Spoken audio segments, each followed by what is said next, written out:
লক্ষ্য করছো তোমার জামা কাপড়গুলো কিরম টাইট হয়ে যাচ্ছে, ভুঁড়িটা কিরম বাইরের দিকে বেরিয়ে আসছে। তাই ফাইনালি ঠিক করলে কালকে সকাল থেকে সবকিছু নিয়ম মতো করবে। ভোর 5টার সময় উঠে হাঁটতে যাবে, চায়ে চিনি খাওয়াটা পুরোপুরি ছেড়ে দেবে, রাত্রিবেলা ভাত খাবে না, যোগ ব্যায়াম ক্লাসে ভর্তি হবে, নিয়ম করে 8 গ্লাস জল খাবে। এই এত কিছু ভেবে শুরুও করে দিলে, কিন্তু সমস্যাটা হচ্ছে 4-5 দিন করার পরই অনেকগুলো জিনিসই তোমার মিস হতে থাকলো। আর তখন তুমি মনে করলে তোমার পক্ষে এগুলো করা সম্ভব না, তুমি খুব ব্যস্ত একজন মানুষ, অনেক রকম দায়িত্ব তোমাকে নিয়ে চলতে হয়। তাই এতগুলো জিনিস তোমার পক্ষে যেহেতু করা সম্ভব না, তাই তোমার জন্য ওজন কমানো বা ভুঁড়ি কমানোটা না। যাদের হাতে প্রচুর সময় থাকে তারা এগুলো করতে পারে। এরকম ভাবনাটা কি তোমার মনে আসে? এই ঘটনা কি তোমার সাথে অনেকবার ঘটেছে? তাহলে আজকের ভিডিওটা তোমার জন্যে। এই ভিডিওতে আমি বলবো ভুঁড়ি কমানোর প্রথম স্টেপটা, যে স্টেপটা তুমি কখনোই করো না, আর এই কারণে কখনোই তোমার ফ্যাট লস জার্নিটা শুরুই হয় না। এই প্রথম স্টেপটা করার জন্য কোনো ডায়েটও করতে হবে না, এক্সারসাইজও করতে হবে না, আর একগাদা পরিবর্তনও করতে হবে না। ফার্স্ট স্টেপটা কি সেটা জানার জন্য পুরো ভিডিওটা একটু স্কিপ না করে মন দিয়ে দেখো। Welcome to good life with Sukarna. আমি লাইফস্টাইল কারেকশন কোচ। এই কারণে শুধুমাত্র ডায়েট প্ল্যান দেওয়াটা আমার কাজ না, আমার কাজ হচ্ছে তোমার সবকটা প্রবলেম সলভ করে তোমাকে একটা সুস্থ ব্যালেন্স জীবন দেওয়া। আর এটা তুমি স্টার্ট করতে পারো আমার পার্সোনাল গাইডেন্সে 7 ডেজ লাইফস্টাইল রিসেট চ্যালেঞ্জ দিয়ে। সেই 7 দিনের চ্যালেঞ্জ যদি তুমি নিতে চাও তাহলে এক্ষুনি নিচের নাম্বারে LCW লিখে হোয়াটসঅ্যাপ করো। পেটের চর্বি বাড়াটা আসল সমস্যা না, আসল সমস্যা হচ্ছে এই পেটের চর্বিটা কেন বাড়ছে সেটা খুঁজে বার করা। লক্ষ্য করে দেখো তো, তোমার কি রাত বাড়লে খেতে ইচ্ছেটা আরো বেড়ে যায়? ডিনারের পরেও কিছু না কিছু একটা মিষ্টি খাওয়ার ইচ্ছে হয়, কিংবা রাত্রিবেলা সব কাজ শেষ করার পর যখন মোবাইল দেখতে বসো তখন একটা মুখরোচক কিছু খাবার খেয়ে নাও, কিংবা যখনই তুমি খুব স্ট্রেসে আসো তখনই তুমি অনেক বেশি মিষ্টি খাও, কিংবা যখন মন খারাপ হয়, একাকিত্ব হয়, সেগুলোকে তুমি প্রচুর খাবার দিয়ে ভুলিয়ে রাখো। গবেষণায় দেখা গেছে অনেক বেশি স্ট্রেস হলে, ঘুম ঠিক করে না হলে, ইমোশনাল ওভারলোড যখন হয়ে যায়, প্রচুর মন খারাপ হচ্ছে, দুঃখ হচ্ছে কিংবা অভিমান হচ্ছে, আর এই সবগুলোর জন্য ইনসুলিন রেজিস্ট্যান্স শুরু হয়। এই সবকটা কারণই হচ্ছে আসলে পেটে চর্বি জমা, ভুঁড়ি হওয়ার কারণ। তাই শুধুমাত্র ডায়েট করে খাবার কমিয়ে কোনো লাভ হয় না। এই কারণগুলোর মধ্যে তোমার কোন কারণের জন্য হচ্ছে সেটা আগে খুঁজে বার করতে হবে। আর এখানেই আসে সেই সবচেয়ে বড় প্রশ্নটা, তুমি কি কারণের জন্য বারবার শুরু করো আবার কিছুদিন পর ছেড়ে দাও? এই প্রশ্নটা থেকেই তোমার ভুঁড়ি কমার জার্নিটা শুরু হচ্ছে। নিজের দুর্বলতাটা খুঁজে বার করা, এটাই প্রথম ধাপ। শান্ত হয়ে একটা জায়গায় বসে নিজের সাথে কিছুক্ষণ কথা বলো, নিজেকে জিজ্ঞেস করো কেন তুমি বারবার ফেল করো, কেন তুমি দুর্বল হয়ে যাও, কোন সময়টায় তুমি অতিরিক্ত খেয়ে ফেলো, কেন তুমি ঠিক করে ঘুমাতে পারো না, তোমার ঘুমটা কম হয়, কোন জিনিসটা তোমাকে অনেক বেশি স্ট্রেসে ফেলে দেয়, নাকি অনেক কটা জিনিস একসাথে চলতে থাকে। একটা খাতা নিয়ে বসো, এই সবকটা প্রশ্নের উত্তর সেই খাতাতে লেখো। নিজেকে প্রশ্ন করো কেন বেলি ফ্যাট কমানো, ওজন কমানো জার্নিতে তুমি বারবার আটকে যাও। নিজের সাথে একদম মিথ্যে কথা বলবে না, নিজের যেটা আসলে হয় সেটাই খাতায় লিখবে। কারণ বেলি ফ্যাট লস জার্নিটাই শুরু হয় নিজের প্রতি সচেতনতা থেকে। যত তোমার ভেতরে অ্যাওয়ারনেস বাড়বে তত দেখবে জার্নিটা অনেক সহজ হয়ে যাচ্ছে। এখানে তোমায় রিনার গল্প বলি। রিনা রোজ চেষ্টা করতো সকালবেলা উঠে স্ট্রেস ফ্রি ভাবে সব কাজগুলো শেষ করবে, সকালবেলা একটু হাঁটতেও যাবে, কিন্তু লক্ষ্য করতো না ওর রাত্রিবেলা ঘুমাতে ঘুমাতে 1টা বেজে যায়। যে মানুষটা 1টার পরে ঘুমাতে যাচ্ছে তার পক্ষে কখনোই সকালবেলা ঘুম থেকে ওঠা সম্ভব না। রিনা তার পুরো ফোকাসটা রেখেছিল সকালে কিভাবে ঘুম থেকে তাড়াতাড়ি উঠবে।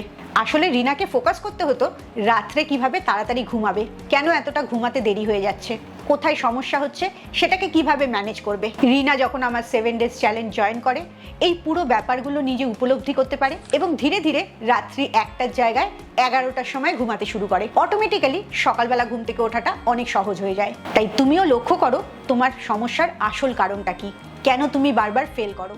নেক্সট যে কারণটার জন্য তোমার ওয়েট লস আটকে যায় সেটা হতেই পারে তুমি একগাদা জিনিস একসাথে শুরু করতে চাও। তুমি ঘুমটাও ঠিক করবে, জলটাও ঠিক করবে, খাওয়াটাও ঠিক করবে, হাঁটাটাও ঠিক করবে। এই সব কিছু ঠিক করতে গিয়ে তুমি আরো বেশি স্ট্রেসে এসে যাও এবং সেটা আর করতে পারো না। বিহেভিয়ারাল চেঞ্জ রিসার্চে এটা দেখা গেছে অনেকগুলো পরিবর্তন যদি তুমি একসাথে করতে যাও তাহলে তোমার ব্রেনের এনার্জিটা অনেক তাড়াতাড়ি শেষ হয়ে যায়, তুমি ক্লান্ত হয়ে যাও, এক্সস্টেড হয়ে যাও, আর বেশি দিন ওটা করতে পারো না। তাই আমি সবসময় সাজেস্ট করবো খুব ছোট ছোট করে পরিবর্তন শুরু করো, একটা অভ্যাস শুরু করো। যখন ঘুমাতে যাচ্ছ তার থেকে 15 মিনিট আগে ঘুমাতে যাও। অটোমেটিক্যালি দেখবে সকালবেলা যখন ঘুম থেকে ওঠো তার 15 মিনিট আগে তুমি ঘুম থেকে উঠছো। 1 সপ্তাহ 15 দিন এটা করো। যখন এটাই কমফর্টেবল হয়ে যাবে তখন অন্য আরেকটা দিকে মন দাও। এই 15 মিনিট আগে যে উঠছো সেই সময়টায় 15 মিনিট না 5 মিনিট হাঁটাচলা করো। 10 মিনিট আরও তোমার কাছে এক্সট্রা থাকছে। আর এই কারণে কখনোই তোমার দেরি হয়ে যাওয়ার ভয় থাকছে না, স্ট্রেস থাকছে না। স্ট্রেসটা যত কম করবে তত ভালো তুমি তোমার হ্যাবিটটা ঠিক করতে পারবে। তাই কখনোই অনেকগুলো জিনিস একসাথে করবে না, খুব ছোট করে একটা জিনিস শুরু করবে। সেটা যখন কমফোর্টেবল হয়ে যাবে তখন নেক্সট জিনিসটা শুরু করবে। এইভাবেই ধাপে ধাপে এগোলে কখনোই তুমি ফেল করবে না। কিন্তু শুধু শরীর না, ইমোশনাল রিজনের জন্যও তোমার ভুঁড়িটা কিছুতেই কমে না। সেখানে হয়তো তুমি হাঁটাচলাও করছো, খাওয়া দাওয়াও ঠিক করে করছো, কিন্তু কোনো রেজাল্ট দেখতে পাচ্ছ না। কারণ ইমোশনের সম্পর্ক সরাসরি তোমার পেটের চর্বির সাথে। যত ইমোশন ইমব্যালেন্স থাকবে তত পেটে বেশি চর্বি জড়ো হবে। অনেক সময় তুমি যে খাবারটা খাচ্ছ সেটা খিদে পেয়েছে বলে খাচ্ছ না, তোমার ইমোশনাল ইমব্যালেন্স হচ্ছে বলে খাচ্ছ। হয়তো তুমি খুব রেগে গেছো, বা ইরিটেটেড হচ্ছ, বা মন খারাপ হচ্ছে, কিংবা একা একা বসে আছো, কোনো কিছু কাজ করার নেই, তাই মনে হচ্ছে কিছু একটা খেলে ভালো হয়। এই কারণের জন্য তোমার যা নর্মাল খাওয়ার কথা তার থেকে তুমি অনেক বেশি এবং জাঙ্ক ফুড খেয়ে নিচ্ছ। তাই এবার থেকে নর্মাল খাবারের বাইরে যখনই তোমার কিছু খেতে ইচ্ছা হবে নিজেকে জিজ্ঞেস করবে, এই খাবারটা কি সত্যি তোমার শরীরের দরকার বলে খাচ্ছ, তোমার খিদে পেয়েছে বলে খাচ্ছ, নাকি অন্য কোনো ইমোশনাল কারণের জন্য তোমার খেতে ইচ্ছে করছে। লক্ষ্য করে দেখবে যত বেশি তুমি তোমার মনটাকে বুঝতে পারবে তত তোমার ক্রেভিংটা কম হতে থাকবে।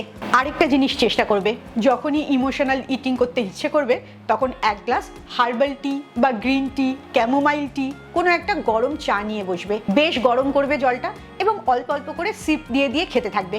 দেখবে তোমার ইমোশনাল ইটিং এর ইচ্ছাটা অনেকটা কমে গেছে। আরেকটা জিনিস একদম ভুললে চলবে না, সেটা হচ্ছে তুমি একটা মেশিন না, শুধু শরীর সর্বস্ব না, তোমার একটা মন আছে, পুরো ইউনিভার্সের এনার্জি আছে। এগুলো তোমার এগেনস্টে কাজ করছে না তোমার ফরে কাজ করছে সেটাও তুমি ঠিক করতে পারো। লক্ষ্য করে দেখো তো, তুমি নিজেকে সারাদিন কি ধরনের কথা বলো। তুমি মোটা হয়ে যাচ্ছ, তোমার চুল পড়ে যাচ্ছে, তোমার পক্ষে রোগা হওয়া সম্ভব না, তোমার ফ্যাটটা খুব শক্ত, কিছুতেই যেতে চায় না, তুমি একটু খেলেই ওজন বেড়ে যায়। এই ধরনের নেগেটিভ কথাগুলো কি তুমি বারবার নিজেকে বলতে থাকো? তুমি সারাদিন যে ধরনের কথা নিজেকে বলো সেই ধরনের পরিচিতি তুমি তোমার তৈরি করো। ইউনিভার্সাল এনার্জি তোমাকে সেটাই ফেরত দেয়। তুমি যদি বলো তোমার পক্ষে কিছুতেই ওজন কমানো সম্ভব না, কিংবা তোমার কিছুতেই ভুঁড়িটা কমে না, তাহলে ইউনিভার্সও সেটাই তোমাকে ফেরত দেয়। তাই এখন থেকে এনার্জি চেঞ্জ করার কাজটাও শুরু করতে হবে। নিজেকে কোনো নেগেটিভ কথা বললে চলবে না। ঠিক তুমি যে রেজাল্টটা চাও সেই কথাটাই নিজেকে বলতে হবে আমি সুস্থ জীবনযাপন করছি, আমি হেলদি খাবার খাচ্ছি, আমি নিজেকে ডিসিপ্লিনে আনছি, আমি খুব ভালো রেজাল্টের দিকে এগোচ্ছি। যত পজিটিভ অ্যাফার্মেশন করবে তত নিজের মধ্যে পজিটিভ চেঞ্জও দেখতে পাবে। নিজের ভাষার মাধ্যমে নিজের পরিচিতি বদলাও, দেখবে রেজাল্টেও বদল এসে গেছে। আজকের ভিডিও থেকে শুধু একটা জিনিস মনে রাখবে, বেলি ফ্যাট কমানোর জন্য কোনো ডায়েট বা এক্সারসাইজ না, প্রথম পদক্ষেপটা হচ্ছে নিজেকে প্রশ্ন করা, নিজের সবচেয়ে বড় বাধার কারণটা খুঁজে বার করা। আর যখনই সেই বাধার কারণটা খুঁজে পাচ্ছ তখনই সেটাকে সমাধান করার জন্য খুব ছোট ছোট পদক্ষেপে এগিয়ে যাবা। দেখবে তোমার fat loss journey, weight loss journey থেকে কেউ তোমাকে আটকাতে পারছে না, তুমি নিজেও নিজেকে আটকাতে পারবে না। খুব সহজেই তোমার লক্ষ্যের দিকে পৌঁছে যেতে পারবে। খুব ভালো থাকো, মানসিক আর শারীরিকভাবে একদম সুস্থ থাকো।